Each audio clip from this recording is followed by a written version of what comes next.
Hi everyone, क्या हाल चाल सबकी। बढ़िया। देखो, ये बहुत ही बेसिक क्लास लेके आए हैं। पॉलिटी का है तो मतलब सबके लिए है ये पॉलिटी। चाहे वो क्लास बच्चा 6 में हो, ठीक है, वो अगर 6 में है या फिर डॉट डॉट डॉट 9 में, 10 में, या फिर 12 तक है।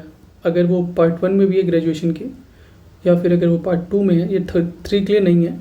पर अगर कोई बच्चा 6 से लेकर यहाँ तक है, पार्ट 2 तक है, तो आपको ये वाली जो चीज़ है पॉलिटी की, जो सबसे बेसिक है, इंडियन कॉन्स्टिट्यूशन एट वर्क, पढ़नी चाहिए।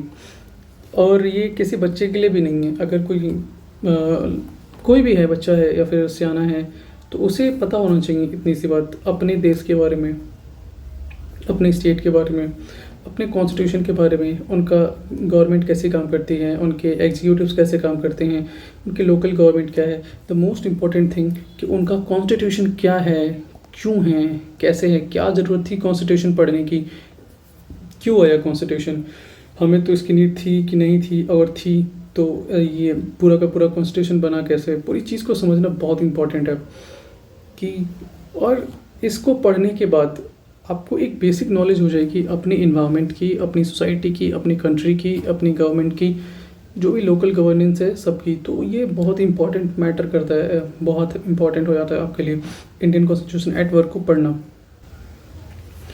इस किताब को पढ़ने के बाद में पूरी की पूरी जो भी मेरी सेशंस होंगी, इनको पढ़ने के बाद में आप सबसे पहली जो चीज़ है कि हमारा कॉन्स्टिट्यूशन वाई एंड हाउ। एक मिनट जरा इसका कलर बदल लिया जाए, कुछ सही नहीं लग रहा थोड़ा सा, ये ठीक है। Constitution why and how. सबसे पहले जो बात है कि हमारा संविधान जो है, हमारी जो कॉन्स्टिट्यूशन है, वो क्यों है और कैसे है। Why and how. हमारे कॉन्स्टिट्यूशन में हमें क्या राइट मिले हैं, rights in the Indian constitution. दूसरा, हमारे यहाँ के इलेक्शंस क्या हैं और उसको रिप्रेजेंट करने वाले लोग कौन से हैं। एग्जीक्यूटिव क्या होता है, लेजिस्लेचर दैट इज़ विधानसभा क्या होती है, जुडिशरी न्यायालय क्या है, फेडरलिज्म क्या है, लोकल गवर्नमेंट्स क्या हैं। हमारा constitution as a living document, ये एक थोड़ा सा इंपॉर्टेंट है कि एक लिविंग डॉक्यूमेंट है, जिंदा डॉक्यूमेंट के नाम से जानते हैं इसे हम। और हमारे कॉन्स्टिट्यूशन की फ़िलासफ़ी क्या है, द मोस्ट इंपॉर्टेंट थिंग कि कॉन्स्टिट्यूशन क्यों और कैसे, और हमारे अपने राइट्स क्या हैं कॉन्स्टिट्यूशन में। इलेक्शन के बारे में जानना आए बहुत ज़रूरी है, क्योंकि 24 में इलेक्शन आ रहा है, विधानसभा का इलेक्शन है। एग्जीक्यूटिव, जो हमारे कॉन्स्टिट्यूशन के 3 मेन पिलर्स है, एग्जीक्यूटिव, लेजिस्लेचर, जुडिशरी, तो इनके बारे में जानना। विधानसभा क्या है, कार्यपालिका क्या है, विधायिका क्या है, और अपनी न्यायपालिका क्या है। उसके बाद में फेडरलिज्म एक टर्म है बहुत इंपॉर्टेंट मेरे हिसाब से तो, और आपकी जो लोकल गवर्नमेंट है उसके बारे में पढ़ने। तो ये कुल मिलाकर अगर आप इन पूरी चीज़ों को, पूरे लेक्चर्स को अटेंड कर लेते हो, तो you have a very great knowledge about your country. At least in सब बातों में तो आप बहुत अच्छे से जानोगे, और आपकी फैमिली, आपकी सोसाइटी में एक अलग नज़र से आप देखोगे। जब इसके ऊपर आप क्वेश्चन करोगे, जब लोग आपसे बातें करेंगे, तो आप एक अलग तरीके से इनके आंसर करोगे। तो ये सबसे पहली चीज़ है, हमें जानना है, कॉन्स्टिट्यूशन को समझना है, कॉन्स्टिट्यूशन के कोर को समझना है कि हमें कॉन्स्टिट्यूशन की नीड क्यों है। तो ये सबसे पहला टॉपिक है हमारा। और ये चूँकि एनसीईआरटी की बुक है, आप इसकी पीडीएफ डाउनलोड कर सकते हो, वैसे ज़रूरत नहीं पड़ेगी, क्योंकि ये सब पीडीएफ आपको मिल जाएगा टेलीग्राम पे भी और व्हाट्सएप पे भी। अगर आप व्हाट्सएप पे हमसे नहीं जुड़े हैं, हमारे ग्रुप से, तो प्लीज़ ये नंबर है, नोट कीजिए, मैं लिख दे रहा हूँ व्हाट्सएप के लिए है ये, दिस इज़ फॉर व्हाट्सएप, और आप इसको नोट कर लो।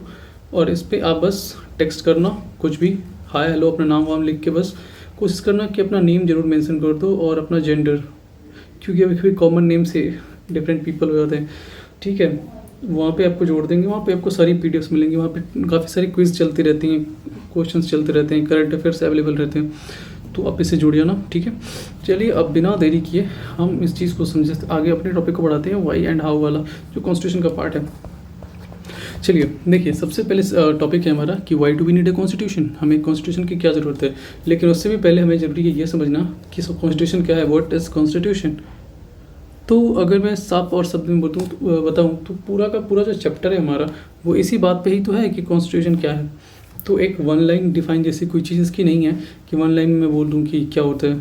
तो कुछ सवाल हैं जिनके हम जवाब जानेंगे। जैसे पहला सवाल है कि व्हाट इज़ कॉन्स्टिट्यूशन, हमारा संविधान क्या है, इसके क्या फंक्शंस हैं, what are its functions, and ये क्या रोल प्ले करता है सोसाइटी में, what role does it perform for a society. हमारी सोसाइटी में कॉन्स्टिट्यूशन का क्या रोल है, किस तरह से हमारी सोसाइटी वर्क करती है, या हमारा कॉन्स्टिट्यूशन हमारी सोसाइटी में वर्क करता है।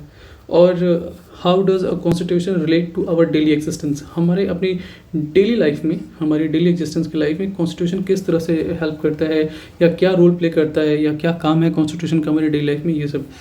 और ये सब सवालों के जवाब हम जानेंगे, और ये कोई बहुत मुश्किल सवाल नहीं है, बहुत आसान सवाल है। हाँ, चूँकि अभी आपने इससे पहले कभी सोचा नहीं होगा, या फिर आप में से बहुत सारे लोगों ने इस पर सोचा भी हो, पर अगर जिन्होंने नहीं सोचा है तो वो अब सोच रहे होंगे कि सच में हमारा कॉन्स्टिट्यूशन क्या है फंक्शंस, क्या रोल प्ले करता है सोसाइटी में, किस तरह से हमारी डेली लाइफ में इसका क्या काम है, बहुत सारी चीज़ें हैं। इसीलिए कॉन्स्टिट्यूशन हमारा बहुत इंपॉर्टेंट है, जानेंगे धीरे धीरे। तो चलिए सबसे पहले समझते हैं नंबर 1 टॉपिक कि constitution allows coordination and assurance. Constitution हमारा किस तरह से हम आपस में कोऑर्डिनेशन और अश्योरेंस देता है, सेफ्टी की, सिक्योरिटी की, बहुत सारी चीज़ों की। तो आइए इन सब चीज़ों को जानेंगे धीरे धीरे। अब चलिए, अब आप सब अपने आप को इमेजिन कीजिए कि आप किसी लार्ज ग्रुप के मेंबर हैं। जैसे कि कोई ग्रुप है XYZ, कोई ग्रुप है, कोई X ग्रुप है, कोई X ग्रुप है, आप उसके मेंबर हैं। अब चूंकि ये X ग्रुप की आबादी 1 करोड़ है, या मोर देन दैट 1 करोड़ से भी ज़्यादा की है, आप इसके मेंबर हैं, ठीक है। अब आगे इमेजिन कीजिए कि इस ग्रुप के बहुत सारे अपने बिहेवियर हैं, कैरेक्टरिस्टिक है, आचरण हैं। उनमें से बहुत सारे हैं। फॉलोइंग पहला कैरेक्टरिस्टिक ये है कि the member of this group are diverse in various ways. जो 1 करोड़ की जो जनसंख्या है, जो 1 करोड़ की संख्या है, चूँकि अपनी कंट्री तो 150 करोड़ से भी ज़्यादा की है, बट चलिए आप इमेजिन कर लीजिए कि आप 150 करोड़ की एक लार्ज ग्रुप में रहते हैं, जहाँ पर 150 करोड़ की सोच है, 150 करोड़ का सोचने का तरीका अलग है, बहुत सारे उनके सोच में वेरिएशंस है, डाइवर्सिटी है, ठीक है। They have a different religious allegations. आप देखिए बहुत सारे लोग के अपने डिफरेंट रिलीजियस व्यूज़ हैं, कुछ हिंदूज़ हैं, कुछ मुस्लिम्स हैं, कुछ क्रिश्चियंस हैं, और कुछ शायद किसी रिलीजन को फॉलो ही नहीं करते हैं। Some perhaps no religion at all, किसी के तो कुछ रिलीजन ही नहीं है। तो ये आपका ग्रुप है जिससे 150 करोड़ के ग्रुप में कुछ हिंदूज़ हैं, कुछ मुस्लिम्स हैं, और कुछ का कुछ अपना खुद का कोई रिलीजन नहीं है। आपको इमेजिन करना है, ठीक है। इमेजिन करोगे तो बहुत अच्छे से समझ में आएगा। इमेजिन करो अपने आप को, देखो they are also varied in many different aspects. अब ये लोग सिर्फ रिलीजन के पॉइंट ऑफ व्यू से अलग नहीं हैं, इनका सोचने समझने का से बहुत सारे तरीके हैं जिनमें वो आपसे अलग हैं। दे परस्यू डिफरेंट प्रोफेशंस, बहुत सारे लोग अलग अलग तरीके के प्रोफेशंस को करते हैं, सही बात है। बहुत सारे लोगों के पास अपने अलग अलग एबिलिटीज़ हैं, बहुत सारे लोगों के अलग अलग हॉबीज़ हैं, कुछ लोगों के अपने डिफरेंट टेस्ट हैं, किताबों से लेकर फिल्मों तक। किसी को भोजपुरी फिल्म पसंद है, किसी को हिंदी, किसी को पंजाबी, किसी को तेलुगु, अपना अपना टेस्ट है सबका। कुछ लोग धनी हैं, कुछ गरीब हैं, है ना, बिल्कुल है। कुछ बूढ़े हो चुके हैं, कुछ एकदम यंग ब्लड है, जैसे आप जैसे लोग एकदम यंग है। आगे सोचिए, imagine further that members of this group are likely to have disputes over various aspects of life. अब जब इतनी बड़ी डाइवर्सिटी है, इतना सब कुछ है, तो इनका जो अपना सोचने का तरीका होगा जीवन को लेकर के, लाइफ को लेकर के, वो बिल्कुल अलग होगा, एक जैसा तो होगा ही नहीं। जब आपका प्रोफेशन अलग है, आपकी एबिलिटीज़ अलग है, आपकी हॉबीज़ अलग है, आपका टेस्ट अलग है, आप रिच हो, आप पुअर हो, आप ओल्ड हो, आप यंग हो, तो जब ये शुरू से ही इतनी डाइवर्सिटी है, तो आपकी जो थिंकिंग कैपेबिलिटी है, जो आपका थिंक टैंक है, मतलब आपके जो सोचने समझने का शक्ति है, वो भी तो डाइवर्स होगा ना, बिल्कुल अलग होगा। अब इतने बड़े डाइवर्सिटी है लोगों की सोच में, क्या आप अपने आसपास अपने दोस्तों से बात करेंगे, अपनी फैमिली मेम्बर से बात करेंगे, आपके अपने घर में 10 वैरायटी मिल जाएगी सोचने की। अगर आपकी फैमिली बड़ी है तो, छोटे भी या 4-5 लोग हो तो आप आपस में किसी भी टॉपिक को लेकर बात करो, हो सकता है 1-2 लोगों के विचार मिलते हो, या बाकी 2 लोगों के विचार न मिलते हो, या किसी के विचार न मिलते हो, या सभी के विचार मिलते हो। तो आप ये चीज़ अपने घर में से देख सकते हैं, ज़्यादा दूर जाने की ज़रूरत नहीं है, ठीक है। अब कह रहे हैं how much property should one be allowed to own. अभी तो बहुत सारे सवाल ही हैं। तो पहला ये कि किसी भी आदमी को कितनी प्रॉपर्टी अलाउड हो, कि वो इतनी प्रॉपर्टी रख सकता है, ये किस बेसिस पे अलाउड हो। Should it be compulsory that every child sent to be school, और should the parents be allowed to decide. क्या ये कंपल्सरी है कि हर चाइल्ड स्कूल जाएगा, या फिर उनको कौन से स्कूल में जाना है, स्कूल जाना है या नहीं जाना है, पढ़ाई करनी है या नहीं करनी है, ये भी डिसाइड कौन करेगा। क्या उनके पेरेंट डिसाइड करने के लिए अलाउड है, ये सब सवाल है। How much should this group spend on it's safety and security. अब ये जो ग्रुप है, ये अपनी सेफ्टी और सिक्योरिटी के ऊपर में कितना खर्च करेगा, या किस तरीके से करेगा अपनी सिक्योरिटी, अपनी सेफ्टी का हिसाब, ये सब सवाल है ना, आपके मन में आएगा। अब आप चूंकि एक लार्ज ग्रुप के मेंबर हो, तो आपका ये सोचना बनता है। और should it build more parks आपके आसपास में जो भी चाइल्ड पार्क है, नेशनल पार्क्स हैं, तो क्या और पार्क्स बनने चाहिए? ये तरह तरह के सवाल हैं। Should the group be allowed to discriminate against some of its member? क्या इस ग्रुप के जो लार्जर मेंबर्स हैं, जिनकी जिनकी डिफरेंट एबिलिटीज़ हैं, जो कुछ रिच हैं, क्या वो अपने से नीचे तबके के लोगों के साथ किसी तरह का भेदभाव, दैट इज़ डिस्क्रिमिनेशन, करने के लिए अलाउड है? क्या वो कर सकते हैं? इन सारे सवाल के जवाब कि अगर आप अलग अलग लोगों से पूछोगे तो अलग अलग आंसर्स मिलेंगे, क्योंकि वही फिर डिफरेंट सोच, डिफरेंट एबिलिटीज़ के साथ में every question will elect a variety of answers from different people, right? तो आगे सोचो। बट इतनी सारी डाइवर्सिटी होने के बाद भी रहना सबने साथ में ही है, लिव टुगेदर, रहना सबने साथ में है। अब भाई क्यों रहना साथ में है? क्योंकि हम एक दूसरे से अलग रह नहीं सकते ना, we are dependent upon each other. हम एक दूसरे के ऊपर में क्या हैं? डिपेंडेंट है, बहुत सारे अलग अलग तरीक़ों से डिपेंडेंट है। हमें एक दूसरे का कोऑपरेशन चाहिए, ठीक है? We require the cooperation of each other. What will enable the group to live together peacefully? But सवाल अब ये आता है कि जहाँ इतनी डाइवर्स सोच है, जहाँ इतना डाइवर्स काम है, जहाँ इतने डाइवर्सिटी वाले लोग हैं, साथ में रहना भी है, पर भाई चैन सुकून से साथ में कैसे रहें, ये सबसे बड़ी बात है। हाँ, सवाल है ना कि what will enable the group to live together peacefully? क्या हो ऐसा जिससे कि सारे का सारा ग्रुप इतनी सारी डाइवर्सिटी होने के बाद भी पीसफुली रह रहा है? आज के टाइम पे रह रहा है ना पीस। तो कुछ जगहों पे दंगे फसाद हो रहे हैं, दैट्स नॉट द मैटर, वो होते रहते हैं, फिर वो शांत भी हो जाते हैं। पर क्या हो ऐसा जिससे कुछ हद तक ये चीज़ ठीक हो जाए? कुछ लोग कहेंगे, वन में से that the perhaps member of this group can live together if they can agree on some basic rules. कुछ लोग ऐसा कह सकते हैं कि हम इस ग्रुप के जितने भी लोग हैं एक साथ रह सकते हैं अगर ये सब किसी एक बेसिक रूल पे आके एग्री कर जाएं कि इस बात को मैं भी मानूंगा, इस बात को तुम भी मानोगे, इस बात को ये भी मानेंगे, इस बात को वो भी मानेंगे। लेकिन why will the group need certain basic rules? लेकिन फिर वही बात है कि इन ग्रुप्स को किसी भी सर्टेन रूल्स की नीड क्यों पड़ रही है? सोचो कि अगर ये बेसिक रूल्स को उनकी लाइफ से कुछ टाइम के लिए हटा देते हैं कि भाई किसी पे अब कोई रूल नहीं, जिसको जो मर्जी करे, यू कांट इमेजिन कि अगले सेकंड क्या होगा। यू कांट इमेजिन कि अगले सेकंड क्या होगा अगर इन बेसिक रूल्स का जो पूरा का पूरा ये है सिस्टम है, अगर इन्हें हटा लिया जाए तो, ठीक है? Every individual would be insecure simply because they would not know what members of this group would do to each other. पता ही नहीं है, सारे इंडिविजुअल्स इतने ज़्यादा इनसिक्योर फील करेंगे, इतने ज़्यादा असहज महसूस करेंगे ये अगर रूल्स को हटा दिया जाए, तो वो अगले ग्रुप के साथ क्या करेंगे एक दूसरे के साथ में। अगला सवाल ये आता है कि who could claims right over what? कौन से लोग हैं जो किसी तरह का राइट क्लेम कर सकते हैं, वो भी किस चीज़ के ऊपर में? Any group will need some basic rules that are publicly promulgated and known to all members of that group to achieve a minimal degree of coordination. ठीक है, कह रहा है ना मिनिमल डिग्री ऑफ कोऑर्डिनेशन, इसको समझने वाली बात। एनी ग्रुप, चाहे वो कोई भी ग्रुप हो, उनको चाहिए कुछ बेसिक रूल्स, ऐसे बेसिक रूल्स जिस पे वो पब्लिकली पूरी तरीके से एक जगह एक बात पे तैयार हो जाए समझने के लिए, करने के लिए, और कम से कम जो उसका मिनिमम क्राइटेरिया है उसके बेसिक रूल्स का, उसको तो हर कोई फॉलो करे ही करे भाई, इतना कुछ करे। बट ये जो रूल्स हैं वो सिर्फ जानने के लिए नहीं बनने चाहिए कि the rules must not only be known, ये एप्लीकेबल भी होना चाहिए, एनफोर्सेबल भी होना चाहिए, but must also be enforceable. ये सिर्फ ये एनफोर्सेबल भी होना चाहिए, ये नहीं है कि बस हाँ आप ये करो कहना सबको है, करना किसी ने नहीं है, आपने ऐसा नहीं कर। If citizens have no assurance to follow this rules, they will themselves have no reason to follow this rules. आपने रूल्स बना दिए, आपने उनको इन्फोर्स भी करने की सोच ली, पर अगर सिटीजन्स को इस बात की अश्योरेंस ही ना हो, इस बात पे मतलब पूर्ण रूप से वो क्या कहते हैं विश्वास ही ना हो कि इसे दूसरा भी फॉलो करेगा, तो उनके पास भी कोई रीज़न नहीं होगा इस रूल को फॉलो करने का।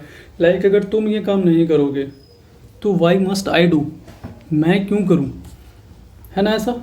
जैसे कि अगर आपके आसपास कोई किसी का एक्सीडेंट होता है और आप उसकी हेल्प नहीं करते हो, तो दूसरा व्यक्ति देखता है तुम्हें और कहता है जब वो नहीं कर रहा है तो मैं क्यों करने जाऊँ। तो इसी तरह से हमारे ये रूल्स है ना, जिन बेसिक रूल्स की बात कर रहे हैं, अगर ये बेसिक रूल्स ऐसे हों कि ऐसे मतलब होने चाहिए कि सिर्फ इन्फोर्सेबल हो भी तो ऐसे कि वो कर रहा है तो मुझे भी करना पड़ेगा, ना कि वो नहीं कर रहा है तो मैं भी नहीं करूँगा। तो कहता है कि फिर कहता है कि आपको saying that the rules are legally enforceable, मतलब इन्फोर्सेबल होने से सिर्फ नहीं होगा, लीगल तरीके से इन्फोर्स होना चाहिए। मतलब लीगली मतलब इसकी कुछ कानूनी व्यवस्था, कागजी कार्यवाही, कानूनी व्यवस्था होनी चाहिए जो कि इस तरह का अश्योरेंस दे कि अगर एवरीबडी हैव, मतलब हर किसी को ये फॉलो करना है, और अगर कोई ऐसा नहीं करता है दे विल बी पनिश्ड, उन्हें पनिश किया जाएगा। क्लियर बात, अगर आप ऐसा नहीं करोगे तो पनिश किया जाएगा। तो हमारा जो यहाँ से टर्म है वो क्या निकल के आता है, टर्म निकल के ये आता है, हटना, the first function of constitution is to provide a set of basic rules that allow for minimal coordination amongst members of society. तो पहली चीज़ निकल कर ये आती है कि फर्स्ट फंक्शन है कॉन्स्टिट्यूशन का कि एक बेसिक रूल्स प्रोवाइड करे हर व्यक्ति के लिए, हर इंडिविजुअल के लिए, जिसके बीच में वो मिनिमल कोऑर्डिनेशन तो कर ले, मतलब कम से कम उसका जो मिनिमम क्राइटेरिया है उसके साथ वो फॉलो करे, ना ही सारा ना कर पाए। क्योंकि जितनी सारी फंडामेंटल ड्यूटीज़ हैं, जितने सारे राइट्स हैं, मैक्सिमम लोग तो राइट्स को जानते भी नहीं हैं, मैक्सिमम तो अपनी ड्यूटीज़ को ही नहीं जानते हैं, तो मैक्सिमम तो कॉन्स्टिट्यूशन ही नहीं जानते, तो ये तो खैर अलग की बात है। तो कम से कम जो भी मिनिमम है आपका, मिनिमल कोऑर्डिनेशन है, कम से कम वो तो कुछ जो मेंबर्स हैं आपके उस लार्ज ग्रुप के, उस सोसाइटी के, वो लोग उसको फॉलो कर पाएँ। ठीक है, यहाँ तक। अगला टॉपिक है आपका कि specification of decision making powers. तो अब जो डिसीजन मेकिंग पावर्स हैं इसके स्पेसिफिकेशन, इसके बारे में समझिए। कहता है constitution is a body, wait, कहता है constitution is a body fundamental political principles according to which a state is constituted over और गवर्नड। देखिए, कहता है कि हमारा जो कॉन्स्टिट्यूशन है ये as a body of fundamental principles, इसके कुछ अपने फंडामेंटल सिद्धांत हैं जो कि कॉन्स्टिट्यूट और गवर्न किए जाते हैं। किसके द्वारा? जिसके बेसिस पर पूरा का पूरा कॉन्स्टिट्यूशन आपका गवर्न होता है। Constitution is a body of fundamental principles. हमारा जो कॉन्स्टिट्यूशन है, हमारा जो संविधान है, वो गवर्न होता है पूरी की तरह से एक उसके कुछ फंडामेंटल प्रिंसिपल्स है जिसके ऊपर में कुछ सिद्धांत है, संवैधानिक सिद्धांत, जिसके ऊपर में हमारा का पूरा कॉन्स्टिट्यूशन मैटर करता है, डिसाइड करता है। अब सवाल ये बन के आता है यहाँ से कि but what should this fundamental rules will be. तो वो फंडामेंटल रूल्स क्या होंगे जिस पे हमारा कॉन्स्टिट्यूशन बनता है, वो हमारे फंडामेंटल रूल्स क्या हैं और क्या उसको फंडामेंटल बनाता है, and what makes them fundamental, उनको फंडामेंटल बनाता क्या है। खैर कोई बात नहीं। Well, the first question will have to decide is who gets to decide what the laws governing the society should be. सबसे पहला सवाल तो दिमाग में ये आता है, द फर्स्ट क्वेश्चन तो ये आता है कि who gets to decide what the laws governing the society should be. ये डिसाइड कौन करेगा कि सोसाइटी को किस तरह के नियम और कानून को पालन करना चाहिए और उनके उल्लंघन करने पे क्या होना चाहिए, ये सबसे पहले डिसाइड कौन करेगा। Who decide this things. मान लीजिए आपको कोई रूल चाहिए, you may want rule x, और किसी अदर आदमी को वाई चाहिए। ठीक है, अपना, आप हिंदूज हैं तो आपको अपना रूल चाहिए कुछ एक्स, कुछ क्रिश्चियंस हैं उनको कुछ रूल चाहिए वाई। अब सवाल है कि how do we decide whose rules of preferences should be governance. अब आपको ये डिसाइड करना है कि इनमें से किसके रूल्स को प्रेफरेंस दिया जाए और किसके रूल को नीति में एज ए फंडामेंटल बनाया जाए। किसके? जस्ट बिकॉज कि जो हिंदूज़ हैं वो मेजॉरिटी में हैं, तो आप इस बेसिस पे तो आप किसी संविधान के कानून को, जैसे एक्स रूल है उनका, उसको तो नहीं ला सकते हो। और चूँकि आपका जो वाई कम्युनिटी है वो बेसिकली नीचे है, छोटे तबके का है, ठीक है, तो ऐसा तो होना नहीं चाहिए। तो फिर कैसे आएगा, किसके रूल्स को हम प्रेफरेंस दें? How do we decide whose rules और प्रेफरेंसेस शुड गवर्न अस, ये सवाल सबसे बड़ा है। You may think the rules want everyone to like live by the are the best, but other think that their rules are the best. हो सकता है कि हिंदूज को लगता हो, जो भी हिंदू कम्युनिटी है उसको लगता हो कि उनका जो एक्स रूल है वो बेस्ट है, और जो भी अदर कम्युनिटी है, कोई भी एक्स वाई जेड, मान लें मुस्लिम कम्युनिटी है वो, तो मुस्लिम कम्युनिटी को लगता है कि उनका वाई रूल ज़्यादा बेस्ट है। अब आप कुछ नहीं कर सकते ना, क्योंकि आपके ऊपर कोई पावर नहीं है, अभी आप बिना पावर के जी रहे हो, तो फिर आप भी अपनी बात को क्या कह सकते हो, वो भी अपनी बात को कह सकता है। ठीक है, तो यहाँ पे तो पूरा का पूरा मैटर अब गड़बड़ हो जाएगा। ठीक है, अब देखो कह रहा है how do we resolve this dispute. इस तरह की भेदभाव, इस तरह की जो चीज़ें हो रही हैं, डिस्प्यूट हो रही हैं, उनको आप किस तरह से रिजॉल्व करोगे, समस्या है। So even before you decide what rule should govern this group, you have to decide who gets to decide. तो इस सवाल का जवाब जानने से पहले कि किस तरह के रूल लागू होने चाहिए किसके रूल लागू होने चाहिए, एक्स के वाई के, इससे पहले ये पता होना चाहिए कि इन रूल को लागू करेगा कौन, किसके पास पावर है, हु गेट्स टू डिसाइड, इसको डिसाइड कौन करेगा।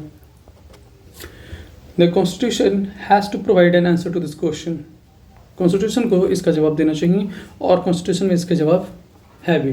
तो ये भी एक तरीका है कि कॉन्स्टिट्यूशन को जब समझ रहे हैं तो आपको कॉन्स्टिट्यूशन में इन बातों का जिक्र है, और इसीलिए शायद कॉन्स्टिट्यूशन इन्हीं सब कारणों की वजह से तो हमारा कॉन्स्टिट्यूशन का निर्माण होता आया है। तो हमारा कॉन्स्टिट्यूशन क्या है आपको कुछ कुछ समझ में आ रहा होगा। ये जितने सारे सवाल थे उन सब का जवाब ही संविधान है। अभी मैंने आपसे जितने सारे सवाल पूछे थे, डाइवर्सिटी से लेकर के जितना ऊपर की इस किताब में पूछा गया है, उन सब का जवाब संविधान ही है।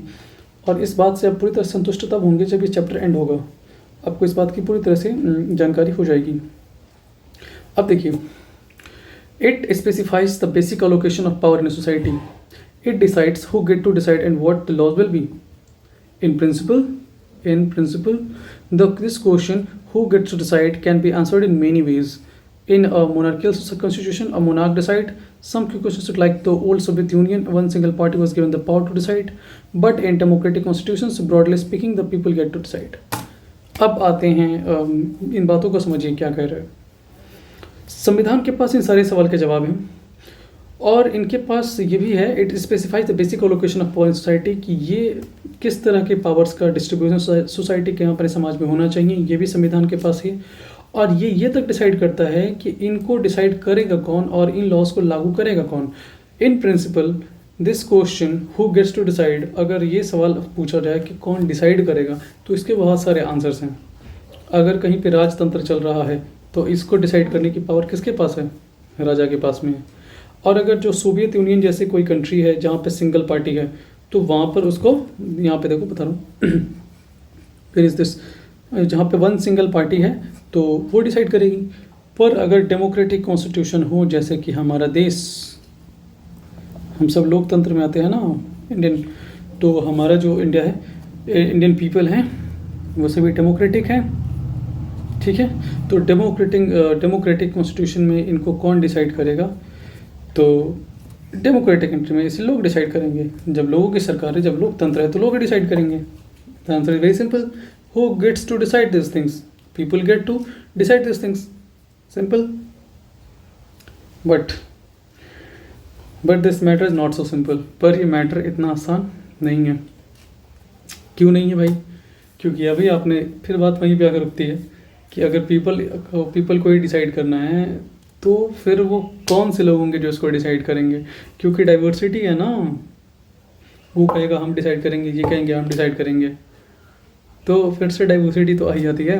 इसलिए but this matter is not so simple, because even if you answer that the people should decide, it will not answer the question. आपने ये कह दिया कि अगर पीपल हैं जो डिसाइड करेंगे, बट ये हमारे सवाल का जवाब तो नहीं है, ऐसा आपका किताब भी कह रहा है। How should the people decide, लोग कैसे डिसाइड करेंगे भाई? 150 करोड़ की आबादी है, जो कि कुछ ज़्यादा ही है, मैं तो बस ऐसे ही आंकड़ों के बारे में बात करता हूँ। 150 करोड़ की आबादी है, कैसे डिसाइड करेगी? किसी भी चीज़ को लॉ बनने के लिए, from something to be law, should everyone agree to it, should the people directly vote on this matter as the ancient Greeks did. लोग कैसे डिसाइड करेंगे? मान लो कि किसी ने ऐसा जारी किया कि चलो हम चाहते हैं कि ये एक कानून बने, वोट करो कि किस किस को एक कानून चाहिए, जैसे कि एंशिएंट ग्रीक्स करते थे। फ्रेंच रेवोल्यूशन क्लास 9 में हिस्ट्री का जो चैप्टर है, या 10th में भी, 10th का भी है और 9th का भी है, आई थिंक 10th में इसको पढ़ना है फर्स्ट चैप्टर में, कि वहाँ पर होता था कि जब ग्रुप ऑफ पीपल होते थे वो पूछे आते थे कि भैया आप कोई कानून चाहिए, जितने लोग चाहिए हाथ खड़े करो, रेज योर हैंड्स। तो मैक्सिमम लोग इसके, जो इन लोग के पक्ष में हाथ खड़े कर लेते थे, वो कानून फिर लागू हो जाता था अगर उन्हें मेजॉरिटी मिलती थी। But this is not the तरीका ना भाई, this is not the method. कोई तरीका तो है नहीं कि जिसको इस तरह, तो फिर जो हिंदू कम्युनिटी होगी उससे तुम पूछोगे और वो मेजॉरिटी में है तो हमेशा उन्हीं का रूल चलेगा। फिर तो बाकी जो माइनॉरिटीज़ हैं उनके साथ तुमने बड़ा ही भेदभाव कर दिया भाई, माइनॉरिटीज़ तो गए काम से ख़त्म। फिर तो कभी कोई रूल इनके अकॉर्डिंग बन ही नहीं पाएगा, सारे रूल मेजॉरिटी के अकॉर्डिंग बनेंगे, ठीक है। तो वही बात है। But if the people act, but तो फिर क्या तरीका है भाई? तो हर कम्युनिटी से जो भी लोग हैं, चाहे वो हिंदूज हैं, मुस्लिम हैं, अपने अपने रिप्रेजेंटेटिव्स को, यानी अपने अपने उम्मीदवार को सामने लेकर आएँ। जैसे 1000 लोगों पर एक आदमी आ जाए कि 1000 लोगों की एक सोच को लेकर ये चलेगा, अगला 2 होगा वो 1000 या 1500 पे लेकर चले दूसरे का, तो यहाँ से भी एक रिप्रेजेंटेटिव मिल जाए। तो भैया जब हम रिप्रेजेंटेटिव जब उम्मीदवार यानी कि प्रतिनिधि को खड़ा करेंगे, एक आदमी आएगा जो 100 200 500 हज़ार लाख लोगों की सोच, करोड़ लोगों की सोच को उनके वो लोग चुनकर उसको अपने सामने रखेंगे कि हाँ ये एक लीडर है जो हमारी बात को रखेगा दुनिया के सामने। तो जैसे कोई स्टेट का व्यक्ति है, वो इस स्टेट के बारे में बात करता है, लाइट चली गई तो वीडियो को फेस को सॉरी ऑफ करना पड़ेगा और आप ऐसे ही पढ़िए, ठीक है। तो सुनिए, कोई बात नहीं है, चेहरा देख के थोड़ी पढ़ाई हो रहा है। तो बहुत सारे लोग अलग अलग जगहों से आएंगे, अलग अलग अपना प्रतिनिधि को चुनेंगे ताकि वो लोग अपनी बातों को वहाँ तक पहुँचा सके, ठीक है। आप आगे सुनिए। In the Indian Constitution, for example, it is specified that in most instances, Parliament get to decide laws and policies, and that Parliament itself to be organized as a particular manner. अगर बात करें, अच्छा एक और चीज़, इससे पहले एक चीज़ छूट गई यहाँ पे, how should this representative elect. अब जिस रिप्रेजेंटेटिव्स को आप चुनने वाले हैं वो इलेक्ट कैसे होंगे, ये इसीलिए इलेक्शन वाला जो टर्म मैंने बोला था उसको पढ़ना पड़ेगा। अब हाउ मेनी शुड देयर, और वो कितने लोग होने चाहिए, ये थोड़ा सा साफ करें, कहता है ना, और कितने रिप्रेजेंटेटिव होने चाहिए, नंबर्स क्या होंगे उनके, ये सब सवाल आता है। चलो, कहता है in the Indian constitution for example it is specified that in most instances parliament get to decide laws and policies. भारतीय संविधान की अगर बात करें तो लॉज को और पॉलिसीज़ को डिसाइड करने का पूर्ण रूप से अधिकार हमारे पार्लियामेंट को है। किसको है? पार्लियामेंट को है। अब मैं आपको एक चीज़ बता रहा हूँ, जिन रिप्रेजेंटेटिव्स की बात यहाँ हो रही है ना, मैं आपको बता रहा हूँ कि जिन रिप्रेजेंटेटिव्स की बात यहाँ हो रही है, ये सब चुन करके पार्लियामेंट ही आएंगे। जो रिप्रेजेंटेटिव्स हैं ये सब चुन करके आपके पार्लियामेंट ही पहुँचेंगे भाई, ये सब वहीं पहुँचेंगे। और यही वो रिप्रेजेंटेटिव्स हैं, एक्चुअली ये रिप्रेजेंटेटिव्स आगे चलकर आपको समझ में आएगा MPs के नाम से जाने जाते हैं, that is member of parliament. और सब कुछ यही डिसाइड करेंगे, यही सरकार है आपकी। ये जो गवर्नमेंट है ना आपकी, इन्हीं से बनती है, और गवर्नमेंट भी इन MPs के प्रति जवाबदेह होता है। पार्लियामेंट में एक सेशन चलता है जिसका नाम है क्वेश्चन आवर। अभी घबराओ मत आप, जब पार्लियामेंट स्टार्ट होता है ना तो इसी से स्टार्ट होता है कि ये क्या बता रहा हूँ मैं अभी इतनी जल्दी, घबराओ नहीं, बस समझा रहा हूँ कि ये जो रिप्रेजेंटेटिव्स हैं एक्चुअल में कौन होते हैं। तो वो यही MPs हैं जो चुन करके आपकी पार्लियामेंट तक जाते हैं, और सरकार इन्हीं से बनती है, और सरकार भी इन्हीं के प्रति जवाबदेह होती है। तो जो क्वेश्चन आवर होता है ना, उसमें MPs आपकी अपनी सरकार से सवाल पूछते हैं, और ये बड़ा ही क्रूशियल टास्क होता है हर MP के लिए। खैर, इस पर हम धीरे धीरे आएंगे। तो बस इतना आप समझिए कि भारत में सरकार बनाने जो सरकार है वो संसद में है, और जितने भी लॉज हैं, जो पॉलिसीज़ हैं, इनको पूरी तरह से गवर्न करने का, या फिर इनके ऊपर अगर मैं बोलूँ बात करने का, कोई भी कानून हो या कोई भी नियम हो, तो लागू करने का जो भी है पूरा, वो इन्हीं का है, यही लोग करते हैं, ठीक है। वो यही लोग करेंगे, आपके पार्लियामेंट करती है आपकी, और पार्लियामेंट में जो लोग हैं यानी कि MPs हैं या सरकारें हैं, वही लागू करती हैं, जिन्हें हम एक्चुअल में लेजिस्लेटिव के नाम से जानते हैं, हिंदी में बोले तो विधायिका, ठीक है। सब कुछ इन्हीं का डिसाइड है। अब चलिए आगे धीरे धीरे पढ़ेंगे। अच्छा, ये सब हो गया। Who has the authority to enact, if parliament has the authority to enact laws there must be a law that best. अब एक चीज़ यहाँ इंपॉर्टेंट बात, अगर पार्लियामेंट को हमने हक दिया है, अथॉरिटी दी है कि आप लॉज को इनेक्ट करो, तो there must be a law. तो यहाँ भी एक लॉज होना चाहिए, bestows this authority on the parliament in the first place. हाँ, there must be a law that bestows this authority on parliament in the first place. तो वही parliament में इनको पहले स्थान मिलनी चाहिए, पहली जगह मिलनी चाहिए, और संसद में इनको जगह, इनका सर्वोच्च जगह होना चाहिए, सबसे ऊपर सुप्रीम जगह होनी चाहिए, और ये सबसे ऊपर होती है। यानी कि जो हमारा लेजिस्लेटिव है, देखिए मैंने अभी बताया ना कि विधायिका को ये सब हक दिए जाते हैं, तो ये लेजिस्लेटिव जो है वो एक्चुअली में फर्स्ट प्लेस पे आता है, ठीक। This is the function of the constitution, यही हमारे कॉन्स्टिट्यूशन का क्या है, फंक्शन है। आई होप आपको समझ में आया होगा। It is an authority that constitute government in the first place, यही वो अथॉरिटी है जो आपकी जो गवर्नमेंट को पहले स्थान पे कॉन्स्टिट्यूट करती है, ठीक है, पहले स्थान पे कॉन्स्टिट्यूट करती है। यानी कि द सेकेंड फंक्शन जो है आपका of a constitution is to specify who has the power to make decisions in a society, it decide how the government will be constituted. तो जो आपका सेकंड वाला है, वो जो सेकंड फंक्शन है कॉन्स्टिट्यूशन का, वो ये कहता है कि पावर्स किसे मिलनी चाहिए सोसाइटी में किसी भी तरह का डिसीजन लेने का, power to make decision society, और ये डिसाइड करता है कि आपकी जो गवर्नमेंट है वो किस तरह से कॉन्स्टिट्यूट होगी। तो पहला फंक्शन, और ये कॉन्स्टिट्यूशन का दूसरा फंक्शन।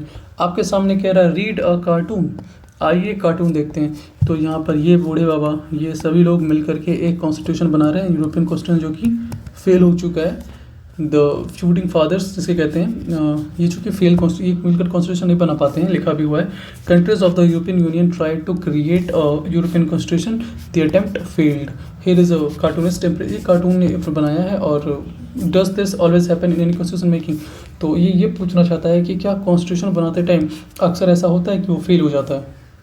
हमारे कॉन्स्टिट्यूशन के साथ अगर बात करें, I see that is Indian constitution, नहीं भाई, हमारा कॉन्स्टिट्यूशन फेल नहीं होता है, हम इंडियंस कभी फेल नहीं होते। Proud to be an Indian, कि हमने कभी फेलियर का सामना नहीं किया इन सब चीज़ों में। हमारा कॉन्स्टिट्यूशन दुनिया का सबसे लॉन्गेस्ट और लेंथीस्ट कॉन्स्टिट्यूशन है। तो बढ़िया है भाई, हमने बोरो किए हैं सारे प्रिंसिपल्स, सारे तो नहीं, मतलब कुछ हद तक लगभग 11 प्रिंसिपल हमने बोरो कर रखे हैं अलग अलग कंट्रीज से, वो आगे पढ़ेंगे। अब देखिए आता है कि limitations on the powers of the government. अभी जिन पावर्स को हमने ऊपर डिसाइड करने की बात करी, जो सेकंड फंक्शन था, तो गवर्नमेंट के पावर्स जो हैं, जिनको पावर दी गई है, उनके भी अपने लिमिटेशंस है भाई। तो वो भी कि ऐसा नहीं है कि वो कुछ भी कर रहे हैं, तो उनके अपने कुछ लिमिटेशंस है, ठीक है। चलिए कहता है, तो समझिए, but this is clearly not enough. Suppose you decide who had the authority to make decision, but then this authority pass laws that you thought were patently unfair.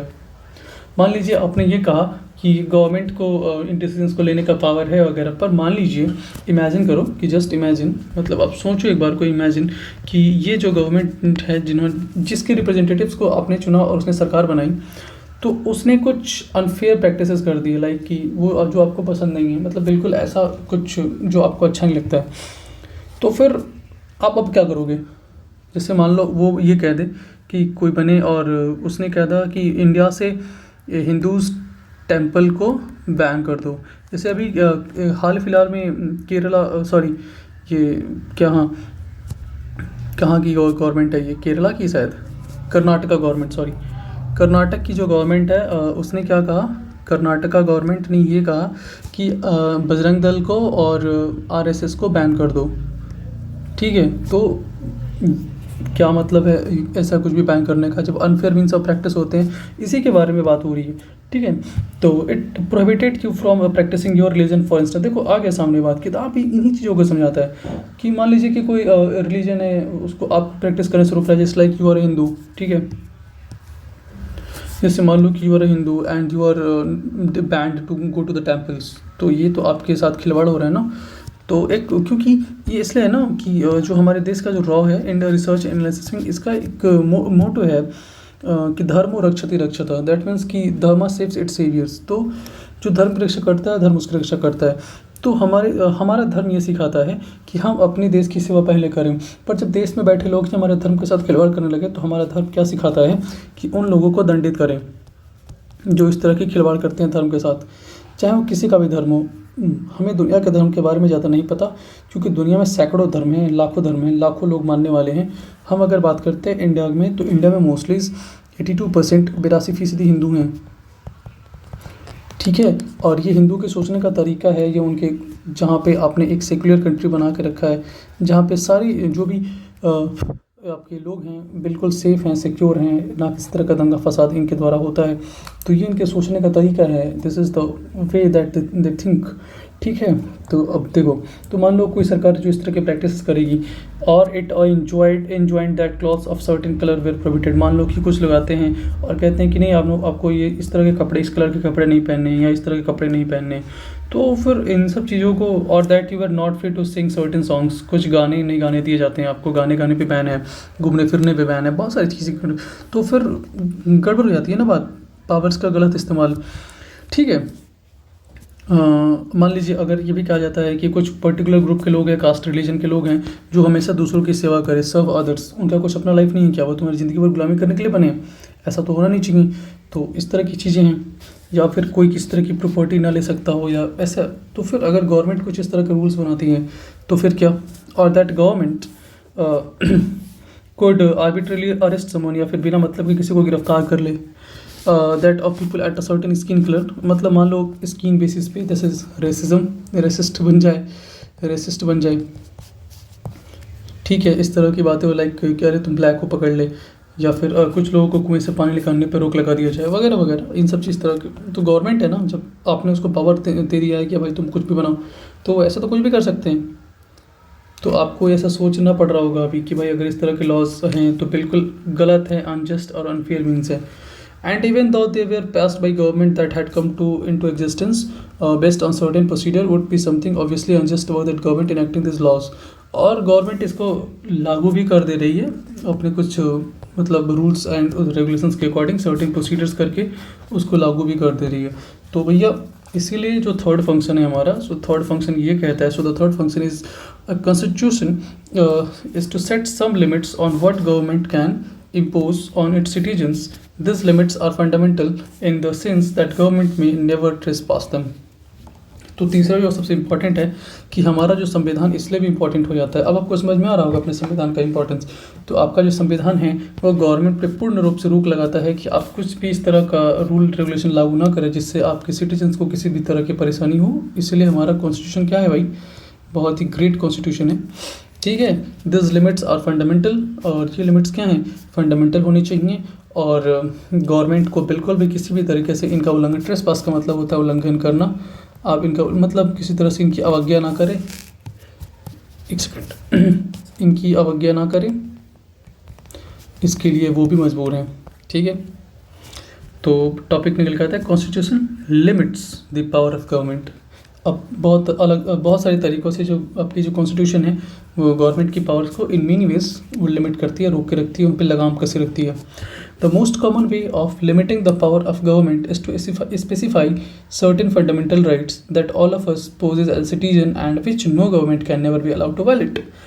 अब मेरे भाई बस इन्हीं बातों से और यहीं से एक टर्म निकल कर आता है कि कुछ एक सबसे कॉमन वे निकाले जिससे गवर्नमेंट की इन तरीक़ों पे बैन लगाया सके, लिमिट किया सके उनके पावर को। तो हर सिटीजन को, इंडिविजुअल को आपको कुछ फंडामेंटल राइट्स देने चाहिए। क्या देने चाहिए, हर सिटीजन को कुछ फंडामेंटल राइट्स दे दो जो हर पूरे एक एक सिटीजन पे पोजेस हो, लागू हो, और कोई भी government, no government can never be allowed, और वो कभी भी उसको वायलेट करने के लिए कभी भी अलाउड हो। तो आपके जो फंडामेंटल राइट्स हैं उनको कोई भी गवर्नमेंट किसी भी परिस्थिति में वायलेट नहीं कर सकती है, एक आध को छोड़ के। जब देश में इमरजेंसी लगता है तब आपके कुछ फंडामेंटल राइट्स वायलेट हो जाते हैं जो कि होने भी चाहिए, तो उस टाइम पे वो लागू होता है जो सही है। बाकी जो आपके बाकी के फंडामेंटल राइट्स हैं वो वायलेट किसी भी परिस्थिति में नहीं हो सकते, not allowed by any government, ठीक। तो आया समझ में कि फंडामेंटल राइट का कॉन्सेप्ट यहाँ से निकल के आता है, समझ में आया। फंडामेंटल राइट से कॉन्सेप्ट जो है वो यहीं से निकल कर आ रहे हैं। आई थिंक यहाँ तक आपको समझ में आ गया होगा। The exact content and interpretation of this rights varies from constitution to constitution. अब ये जो है मतलब बहुत सारे लोगों के जो राइट्स हैं वो कॉन्स्टिट्यूशन से कॉन्स्टिट्यूशन क्या होते हैं, वैरी करते हैं। किसी के ज़्यादा राइट्स हैं, किसी के पास कम राइट्स हैं, तो वो डिपेंड करता है कि किसका कॉन्स्टिट्यूशन कितना है, कैसा है। But most constitutions will protect a basic cluster of rights. But her constitution का कम से कम कुछ तो ऐसा है जो बेसिक क्लस्टर ऑफ राइट्स को क्या करते हैं, वो तो रखते हैं हर के लिए, उतना तो सबके लिए सेम ही रहता है। हर कॉन्स्टिट्यूशन, चाहे वो अमेरिका का, चाहे फ्रांस का, लंदन, यूके, अमेरिका, कहीं का भी हो, कुछ तो रहता है सबके लिए सेम ही। Citizens will be protected from being arrest arbitrarily and for no reason. इससे क्या होता है, जैसे कि सिटीजन हमारे बिना मतलब के अरेस्ट होने से बचते हैं, बिना किसी रीजन के। जैसे हमारे अंग्रेज करते थे हमारे टाइम पे, ये अंग्रेज दैट इज़ ब्रिटिशर्स, जब मन किया जिसको मन किया अरेस्ट कर लिया। तो समझ रहे हो ना, साइमन कमीशन वगैरह जो था, ये बहुत सारी चीज़ें थी। तो ये है एक बेसिक लिमिटेशन। पहला बेसिक लिमिटेशन तो ये है, किसी भी गवर्नमेंट पे पावर ऑफ गवर्नमेंट को लिमिट करने का पहला तो यही है, बेसिक है। One basic. अगर आपसे कोई पूछे कि एक बेसिक लिमिटेशन बताइए गवर्नमेंट का, तो आप कह सकते हैं कि FR that is fundamental rights. Clear है। Citizens will normally have the right to some basic liberties. Citizens को भी भाई कुछ बेसिक लिबर्टीज़ होती हैं, जैसे कि टू फ्रीडम ऑफ स्पीच, बोलने का अधिकार, फ्रीडम ऑफ कॉन्साइंस, किस भी चीज़ पे सोचने समझने से लेकर के उस चीज़ पे अपना विचार रखने का, फ्रीडम ऑफ एसोसिएशन, आप ग्रुप्स बना सकते हैं, एसोसिएट कर सकते हैं उनको, आप किसी तरह का बिजनेस कर सकते हैं, ट्रेड कर सकते हैं, एक्सेट्रा। इन प्रैक्टिस, अगर हम प्रैक्टिस की बात करें, this rights can be limited during times of national emergency. अभी बताया ना मैंने आपको, इनको नेशनल इमरजेंसी के टाइम पे इनको क्या करते हैं, हम लिमिट कर सकते हैं, ख़त्म नहीं करते हैं, लिमिटेड करते हैं। The constitution specifies circumstances under which this rights में बी विड्रॉन। अच्छा, हमारा कॉन्स्टिट्यूशन चाहे दुनिया का कोई भी कॉन्स्टिट्यूशन इन राइट्स को विड्रॉन कर सकता है, ख़त्म कर सकता है कुछ कुछ बेसिस पर कभी कभी, तो है। ठीक है, आया समझ में?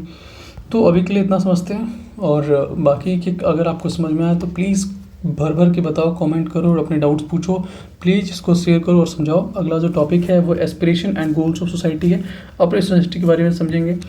तो प्लीज़ और यार प्लीज़ इस चैनल को आगे बढ़ाओ, सब्सक्राइब मारो, लाल बटन होगा फेंक के मारो उस पर, कुछ भी लोटा चप्पल कुछ भी, लाइक करो। और हाँ, प्लीज़ अपने डाउट्स को कमेंट में पूछो, और अगर आपको किसी भी तरह का अदर डाउट है या कोई इंक्वायरी करनी हो या करियर काउंसलिंग से लेकर या कुछ भी पूछना हो तो आप इस नंबर पे बिल्कुल बेझिझक व्हाट्सएप करो, अपने सवाल पूछो। मेरे से डायरेक्ट बात होगी आपकी कॉल पे, मैं आपके डाउट सॉल्व करने की कोशिश करूँगा। और ग्रुप को ज्वाइन कर लो, NCERT बाबा वाले व्हाट्सएप ग्रुप को, प्लीज़ आप उसको ज्वाइन कर लो। मैं उसका लिंक डाल देता हूँ, हाँ लिंक मैं ऐड करता हूँ उसका, ठीक है, डिस्क्रिप्शन में उसका लिंक ऐड करूँगा, आप वहाँ से ज्वाइन कर लो, कोई दिक्कत नहीं है। अगर ये क्लास समझ में आया तो प्लीज़ इसको भर भर के कमेंट्स चाहिए मुझे, और हर जगह शेयर करो, समझाओ लोगों को, सबके लिए इम्पोर्टेंट है। 10th वाले बच्चे विशेष करके ध्यान दें, उनके लिए भी बहुत इंपॉर्टेंट है। ठीक है, ओके, बाय बाय।